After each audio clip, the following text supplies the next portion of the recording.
আমার পীর গায়েব জানে, মনে করার নাম শিরিক। যারা মনে করবে তাদের নাম মুশরিক। মুশরিকদের পরিণাম ফল জাহান্নাম। কিয়ামতের ময়দানে শিরিক যুক্ত আমল আমার পীরও সন্তান দিতে পারে। তাহলে বল, পীরের মুরিদ এই দেশে নিঃসন্তান মহিলা আছে কেন? সন্তানকে দেয়।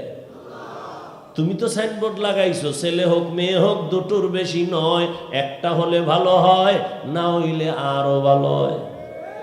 যেদিন থেকে এই বেঈমানি স্লোগান শুরু হয়েছে, ওই দিন থেকে আমার মালিকের কুদরতের চাবিও চালায়া দিছে। যেদিন থেকে কয় একটার বেশি নয়, দুইটার বেশি নয়, একটা হলে ভালো হয়, ওদিন থেকে আমার মাওলার কুদরতের কারিশমা একসাথে চারটা। এই ট্যাবলেট খোরেরা, ট্যাবলেট খাইয়া সংখ্যা কমছে বাংলাদেশে বাঙালির, কথা কয় না। 10 বছর আগে যেই পরিমাণ জনসংখ্যা ছিল, ট্যাবলেট খাওয়ার পরে কমছে কত পার্সেন্ট? আর ভাই সত্য কথা বলেন। আল্লাহর সাথে পাল্লা দিয়া কেউ, লিল্লাহি মুলকুস সামাওয়াতি ওয়াল আরদ ইয়াহাবু লিমান ইয়াশাউ ইনাসা ওয়া ইয়াহাবু লিমান ইয়াশাউ যুকুর আও ইউযাওয়িজুহুম যুকরানা ওয়া ইনাসা ওয়া ইয়াজআলু মান ইয়াশাউ আকিমা ইন্নাহু আলীমুন কাদির।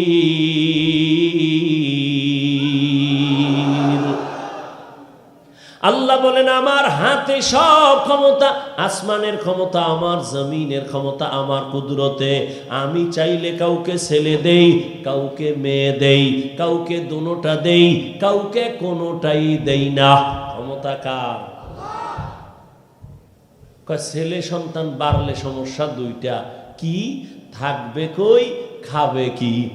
কয় দুটোটার চাবি আমি আল্লাহর হাতে। আমি আল্লাহ মানুষ বাড়াইছি, রিজিকও বাড়ায় নাই।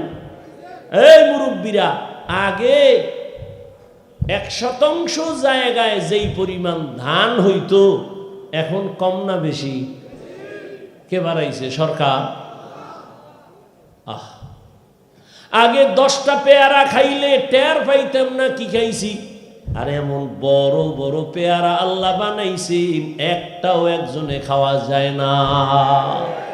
গর্তা ওয়াকুল মিকুনিহার সবশাম মেরা সানাদ রিজকি তু আজলা মাকাম জুজবা হাকচি জে মখাজ ইনসু জা ফজলে ওয়া মস্তে দর জুমলা জাহা। তাহলে শিরিক মানে আল্লাহর মতো আরো আল্লাহ আছে, ক্ষমতা আছে, আল্লাহর গুণের মতো কারো গুণ আছে, মনে করার নাম শিরিক। যে মনে করে তার নাম মুশরিক। মুশরিকদের জন্য জান্নাত হারাম। আল্লাহ মেহেরবানি করে শিরিক যুক্ত ঈমান আমল আমাদের দান করেন। আল্লাহ বলেন, যদি আমার সাথে মোলাকাত করতে চাও, প্রথম কর্মসূচি নেক আমল করো। কি আমল? নেক আমল। আমল আরবি শব্দ, বাংলা অর্থ হলো কাজ। কাজের আরবি আছে ফেয়েল। ফেয়েলুন মানিও কাজ, আমালুন মানিও কাজ। ফেয়েল এমন কাজ করা মাত্র ক্রিয়া শেষ। আমল এমন কাজ যেটা করার পরে ক্রিয়া চলমান, শেষ হয় না। দুনিয়ার কাজের সাথে ফেয়েল বেশি সম্পর্ক রাখে, আখিরাতের লাইনে সওয়াবের কাজের সাথে আমল শব্দটার সম্পর্ক বেশি। এই আমল আবার দুই প্রকার, নেক আমল আর বদ আমল। ফরজ ওয়াজিব, সুন্নত মুস্তাহাব। ফরজে আইন, সুন্নতে জায়েদা মুআক্কাদা, সবগুলো নেক আমল। হারাম মাকরু তাহরিমি তানজি, গুনাহে সাগীরা কবিরা, কুফর শিরিক বেদাত, সব হলো বদ আমল। আবার এই বদ আমল আবার দুই প্রকার, ফাহশাআর মুনকার ইন্নাস সালাতা তানহা আনিল ফাহশাই ওয়াল মুনকার ওয়া লাযিকরুল্লাহি আকবার। মুনকার ও বদআমল, ফাহশাও মানে বদআমল। ফাহশা এমন বদআমল যেগুলো বুঝার জন্য বিবেক যথেষ্ট, দলিলের কাছে যাওয়া লাগে না। মুনকার এমন বদআমল দলিল দিয়েই দলিল ছাড়া কখনো বিবেক দিয়ে সমাধান হয় না। যেমন মিথ্যা কথা বলা নেক আমল না বদআমল? কথা বলেন, বদআমল। আচ্ছা, এটা বুঝার জন্য দলিল লাগবে? বিবেক বুঝে ফেলেছে মিথ্যা একটা খারাপ। দুনিয়ার কোনো বেঈমানও মিথ্যা পছন্দ করে না, সবার কাছে ঘৃণার একটা আওয়াজ। সন্তান মিথ্যা বলে মা পছন্দ করে না, ভাই মিথ্যা বলে ভাই পছন্দ করে না, বিধর্মী মিথ্যা বলে মুমিন মানে না, মুমিনের মিথ্যা বিধর্মী মানে না। এটা বদআমল। তবে ফাহশা বুঝার জন্য দলিলের পর্যন্ত যেতে হয় না, যদিও দলিল কোরআন হাদিসে আছে। নাই? ওয়াইলু ইয়াউমাইযিল লিল মুকাদ্দিবিন, ওয়াইলু ইয়াউমাইযিল লিল মুকাদ্দিবিন। মিথ্যাবাদীর জন্য ওয়াইল নামক জাহান্নাম, মিথ্যাবাদীর জন্য ওয়াইল নামক জাহান্নাম। قال النبي صلى الله عليه وآله وسلم إياكم والكذب فإن الكذب يهدي إلى الفجور وإن الفجور يهدي إلى النار। রহমতের নবী বলেন, মিথ্যা থেকে সাবধান। মিথ্যা মানুষকে চূড়ান্ত খারাপের পথে নিয়ে যায়, পরিণাম ফল তার জাহান্নাম। মিথ্যা একটা বদআমল, বুঝার জন্য দলিল পর্যন্ত যেতে হয় না, বিবেক এটাকে সমর্থন করে। গালি দেওয়া নেক আমল না বদআমল? এটা বুঝার জন্য দলিল লাগবে। সবাই গালি অপছন্দ করে, দলিল যদিও কোরআন হাদিসে অভাব নাই। কুল্লি ইবাদি ইয়াকুলুন্নাতি হিয়া আহসান ইন্না শাইতানা ইয়ানজাগু বাইনাহুম। আল্লাহ কয় নবী মুমিনেরে বলে দেন কাফেরের সাথে যেন খারাপ আচরণ না করে, কারণ শয়তান মাঝখানে থাইকা মুমিনের যথেষ্ট পরিমাণ ক্ষতি করে ফেলবে। আল্লাহ বলেন, ইয়া আইয়ুহাল্লাযীনা আমানুত্তাকুল্লাহ ওয়া কুলু কাওলান সাদীদা। নবী বলেন, কালান নবিয়্যু সাল্লাল্লাহু আলাইহি ওয়া আলিহি ওয়াসাল্লাম সিবাবুল মুসলিমি ফুসুকু ওয়া কিতালুহু কুফর। মুমিন হইয়া মুমিনকে গালি দেওয়া পাপিষ্টের কাজ, এক মুমিন আর এক মুমিনের বিরুদ্ধে জিহাদের ঘোষণা দেওয়া বেদিনের কাজ। কালান নবিয়্যু সাল্লাল্লাহু আলাইহি ওয়া আলিহি ওয়াসাল্লাম মাইয়াজমান লি মা বাইনা লাহইহি ওয়া মা বাইনা রিজলাইহি আজমান লাহুল জান্নাহ। নবী বলেন, দুইটা জিনিস হেফাজতের জিম্মা যদি নাও, আমি নবী তোমাকে জান্নাতে নেওয়ার জিম্মা নিব। এক নাম্বার, জবানের হেফাজত করো। কালান নবিয়্যু সাল্লাল্লাহু আলাইহি ওয়া আলিহি ওয়াসাল্লাম আল মুসলিমু মান সালিমাল মুসলিমুনা মিন লিসানিহি ওয়া ইয়াদিহি। মোনাজাত দিয়ে দিমু? হ্যাঁ, ওই যে শুরুতে বলছিলাম না যে এখানে বসছে ঠিক, কিন্তু মা বাবার জন্য কান্নাকাটি করে একটু দোয়া করে যাওয়া, এটা কপালের ব্যাপার।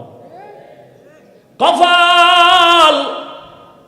ও রংপুরের মুমিন, কপালটা যদি পুড়িয়েই যায়, আমি হাফিজুর রহমান কেন,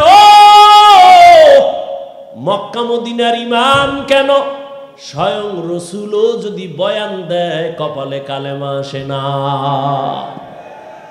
যেই নবীকে এক নজর দেখবে মোহাব্বতে জান্নাত ওয়াজিব হয়ে যাবে। যেই নবীজির এত সুন্দর চেহারা, একটা নজর তাকাইলে পেটের ক্ষুধা থাকে না।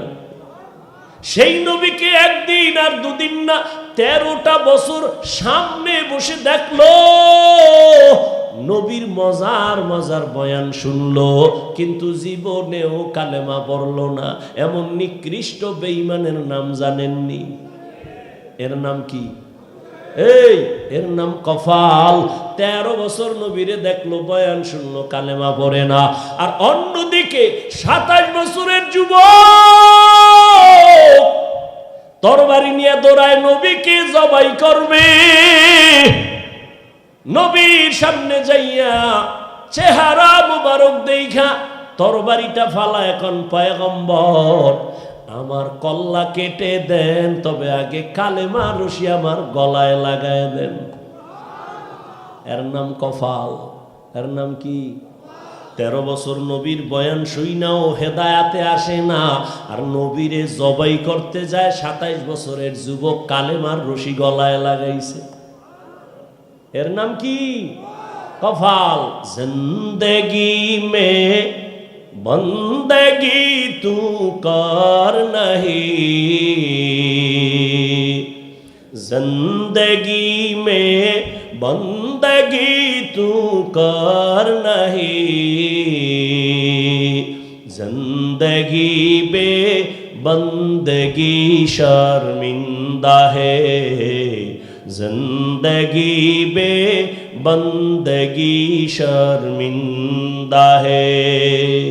यहाँ हम सब मुसाफिर दिल ना लगा, अहले दिल की नजर से रूह करता जा। यहाँ हम सब मुसाफिर दिल ना लगा, अहले दिल की नजर से रूह करता जा। शाह दौलत सब फकीर घर नेक नहीं, शाह दौलत सब फकीर घर नेक नहीं, जिंदगी में बंदगी तू कर नहीं, जिंदगी में बंदगी तू कर नहीं, जिंदगी बे बंदगी शर्मिंदा है, जिंदगी बे बंदगी शर्मिंदा है। जिंदगी में बंदगी कुन बंदगी, बंदगी बे जिंदगी शर्मिंदगी।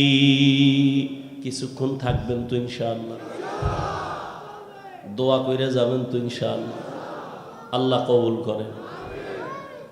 ফামান কানা ইয়ারজু লিকা রাব্বিহি ফালইআমাল আমালান সালিহা। বলতেছিলাম আমল দুই প্রকার, নেক আমল আর বদ আমল। বদ আমল আবার দুই প্রকার, ফাহশা আর মুনকার। ফাহশার দুইটা উদাহরণ দিলাম, মিথ্যা দেওয়া বদ আমল ফাহশা, গালি দেওয়া বদ আমল ফাহশা। আর মুনকার এমন একটা বদ আমল যে দলিল না দিলে সমাধান হয় না। যেমন তার একটা উদাহরণ দিয়ে সামনে আগাই। বলেন আমাকে আপনারা, সিজদা করা এটা নেক আমল না বদ আমল? ভাই আস্তে আস্তে, সিজদা করা কি নেক আমল? খুব বুঝা কইছেন তো, সিজদা করা নেক আমল। এই সিজদা যদি মাজারে দেয়, বুঝেন বুঝেন, সেজদা যদি পীরের কদমে লাগায়, এই সেজদা যদি বট গাছের দেয়, এই রকম আশেকের রাসূল সোনার বাংলায় নাই। এবার আমাকে বলেন, যারা পীরের সেজদা দেয়, কবরে মাজারে দেয়, ওরা কি বদ আমল মনে করে দেয়? কি মনে করে দেয়? সওয়াব। এখন কি করবেন? আপনি গিয়ে একটা ধমক দিলেন, এই শিরিক করো কেন, এটা শিরিক। চুপ হয়ে যাইব, বলবে চুপ, কিসের শিরিক? দলিল। এবার দলিল দে, মানি না তোর কথা। এবার আমার মতো ভাঙ্গা এক মাওলানায় দলিল দিছে, ইবাদতের সেজদা আল্লাহ ছাড়া কাউকে দেওয়া যাবে না। দলিলের পাল্টাও রেডি একটা কইরে রাখছে। কি? আমরা যে মাজারে পীরের সেজদা দেই, এটা ইবাদাতান নয়, এটা তাজিমান, সম্মানের জন্য দেই, ইবাদত হিসাবে না। এখন আপনি বলবেন, এই তুই যে সম্মানের জন্য সেজদা দাও, এর দলিল কি? দলিল নিয়ে চেঁচামেচি কম কর। দলিল দিমু তাজা কোরআন শরীফ দিয়া দলিল দিতে আছে বেদাতি। কি দলিল? কয় কোরআনের আয়াত। আল্লাহ নিজে কয় উসজুদু লি আদম, এ ফেরেশতারা আদমের সিজদা কর। আল্লাহর সামনে ফেরেশতারা আদমের সিজদা দিছে সম্মানের। থামসো কয় না, কয় আর একটা দলিল নে তাজা। কি দলিল? ইন্নী রাআইতু আহাদা আশারা কাওকাবান ওয়াশ শামসা ওয়াল কমার রাআইতুহুম লি সাজিদিন। ইউসুফ নবী মিশরের অর্থমন্ত্রী। কি মন্ত্রী? অর্থ মন্ত্রণালয়ের দায়িত্বে ইউসুফ নবী, তার মা, তার বাবা, তার 11 ভাই দৌড়াইয়া গেলেন। বিশাল ঘটনা। যাইয়া ইউসুফ নবীরে সেজদা দিছেন সম্মানের। কয়টা দলিল দিছে? 2 দলিলে আমি ভাঙ্গা মৌলবী কাইত। আমি আর কি কমু? এখানে এখন লাগবে রুহানি পাওয়ার, আহলুল্লাহদের নেক নজরের পাওয়ার। এখানে লাগবে ফেরাসাতের পাওয়ার, এখানে লাগবে ফুরকান নামের পাওয়ার। ইয়া আইয়ুহাল্লাযীনা আমানু ইন তাত্তাকুল্লাহ ইয়াজআল লাকুম ফুরকানা। আরে তাকওয়ার উপরে যারা চলবে আল্লাহ তাদের স্পেশাল একটা পাওয়ার দান করেন। কোরআনের ভাষায় ওই পাওয়ারের নাম ফুরকান, আর এই পাওয়ারটা হাদিসের ভাষায় বলে ফেরাসাত। ওসমান রাদিয়াল্লাহু তাআলা মসজিদে নববীতে সাহাবায়ে কেরামের সামনে বয়ান করেন। হঠাৎ করিয়া বাজার থেকে আব্দুল্লাহ ইবনে মাসউদ এসে ঢুকলেন। ওসমান অন্য দিয়ে তাকায় কয়, একজনার চোখের মধ্যে জিনার আসর দেখা যায়। আব্দুল্লাহ ইবনে মাসউদ পেরেশান হয়ে গেলেন। আরে কেমনে দেখলো? আমি যে বাজারে গেছি একটা বেগানার চেহারায় আমার নজরে নজর লাগছে, এটা ওসমান জানলেন কেমনে? খলিফাতুল মুসলিমিন। ওহি কি এখনো আছে? কয় নাই, ওহির দরজা বন্ধ। তাহলে আপনি জানলেন কেমনে? কয় নবুয়তের দরজা কি খোলা? কয় না। ওসমান ডাক দিয়া কয়, নবুয়তের দরজা যদিও খোলা নাই, ফেরাসাতের দরজা খোলা। या इलाही मुझसे मुझको दूर कर, ताके देखो मुझ में तुझको एक नजर। या इलाही तू मेरा माबूद है, या इलाही तू मेरा माशूक है। ফেরাসাতের পাওয়ার। ক্বালান নবিয়্যু সাল্লাল্লাহু আলাইহি ওয়া আলিহি ওয়াসাল্লাম, ইত্তাকু ফেরাসাতাল মুমিন ফাইন্নাহু ইয়ানজুরু বিনুরিল্লাহ। ফেরাসাতের পাওয়ার ওলাদের থেকে সতর্ক হইও মুমিন, তারা যা দেখে তোমরা তা দেখো না। খলিফাতুল মুসলিমিন হযরত ওমর খুতবা পড়তেছেন, হঠাৎ করে একটা চিৎকার দিলেন, বেসাক্তা অপ্রাসঙ্গিক একটা আওয়াজ। ইয়া সারিয়াতাল জাবাল, ইয়া সারিয়াতাল জাবাল, ইয়া সারিয়াতাল জাবাল। এই সারিয়া, পাহাড় পাহাড় পাহাড়। সারিয়া কই? কয় মদিনা থেকে 2000 কিলোমিটার দূরে। সুবহানাল্লাহ। না কয় হাজার? 2000 কিলোমিটার দূরে সারিয়া। ইরানে যুদ্ধ চলে। সারিয়াকে জিজ্ঞাসা করা হলো, এই সারিয়া, ওমরের আওয়াজ শুনছিলিনি? কাহাকে কেমন? কয় কাছে বললে যেমন শোনা যায় এমনই শুনেছি। কাদের কুদরত দারি বার কামাল, আন্তা রব্বি আন্তা হাসবি জুল জালাল, তুহি কাদের জলিলুল্লাহ জাহাদার, বহর হালে তুহি মেরা নিগাহদার। ফেরাসাতের পাওয়ারকে ভয় করি ওরে মুমিন। এরা নিজের চামড়ার চোখ দিয়া দেখে না। যাদের কাছে ফুরকান নামের পাওয়ার আছে এরা অনেক দূরে তাকাইয়া দেখেন, তবে এরা চামড়ার চোখ দিয়া দেখে না, আমার মাওলার দেওয়া নূরের আলো দিয়া দেখে।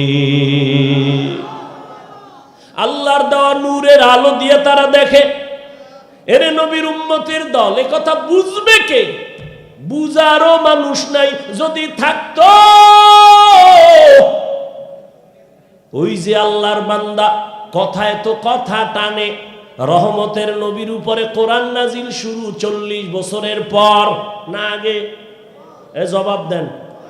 পরে এই দীর্ঘ 40 বছর নবী কি করলেন? নবী তো এত দামি, এত জ্ঞানী, নবীরে আগে দেন না কেন? ঈসা নবীরে তো আল্লাহ ছোট অবস্থায় দিলেন, আমার নবী তো আরো দামি, আমার নবীরে কোরআন আল্লাহ ছোট অবস্থায় দিলেন না কেন? 40 বছরের পরে দিলেন কেন? এক প্রশ্ন। দ্বিতীয় 40 বছর পর্যন্ত রহমতের নবী কি করলেন? কালেমার দাওয়াত নাই, রোজার কথা নাই, নামাজের দাওয়াত নাই। নবী করলেন কি? কয় বাইতুল্লাহ থেকে একটু দূরে হেরা পাহাড়ে যাইয়া নবী ওখানে উঠা, সিঁড়ি নাই, দোকান নাই, পাথরওয়ালা জমিন হেঁটে হেঁটে ওই পাহাড় বাইয়া গর্ত গুহার মধ্যে বৈশা আল্লাহর ধ্যানে নবী সময় কাটাইতেন। এক সপ্তাহ না, সপ্তাহকে সপ্তাহ, মাসকে মাস। রহমতের নবীর বিবি আম্মা জান খাদিজা রাদিয়াল্লাহু আনহা মাঝে মাঝে মহিলা মানুষ হইয়া নাস্তা হাতে লইয়া হেঁটে হেঁটে পাহাড়ের উপরে গিয়া আমার নবীর কাছে নাস্তা পৌঁছাইয়া দিতে। এই জন্য আম্মা জান আয়েশা রাদিয়াল্লাহু আনহা বলেন, একদিন আমি দেখি মায়ার নবী আমার রুমের মধ্যে বইয়া বইয়া গুনগুন করে কান্না করে। আমি আয়েশা ভয় পেয়ে গেলাম, না জানি কোনো বেয়াদবি হয়ে গেল। ইয়া রাসূলুল্লাহ, বেয়াদবি করছি নাকি? আপনি কেন কান্না করেন? কয় আয়েশা তুমি কেন বেয়াদবি করবা? কয় আমার ভাই, আমার বয়স তো কম, মাত্র 6 বছরে আপনার সাথে আমার বিয়া হয়েছে, 9 বছর বয়সে আপনার ঘরে আসছি।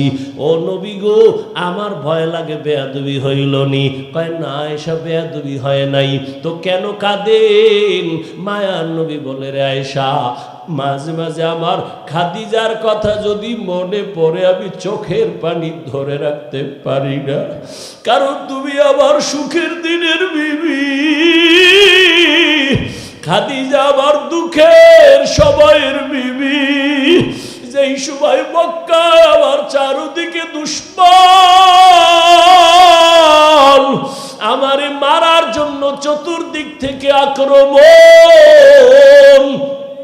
আমি আব্বা কইয়া ডাকতে পারি নাই, আমি বড় এতিম হইয়া আসছি। আমার আম্মারেও হারাইয়া বড় অসহায়।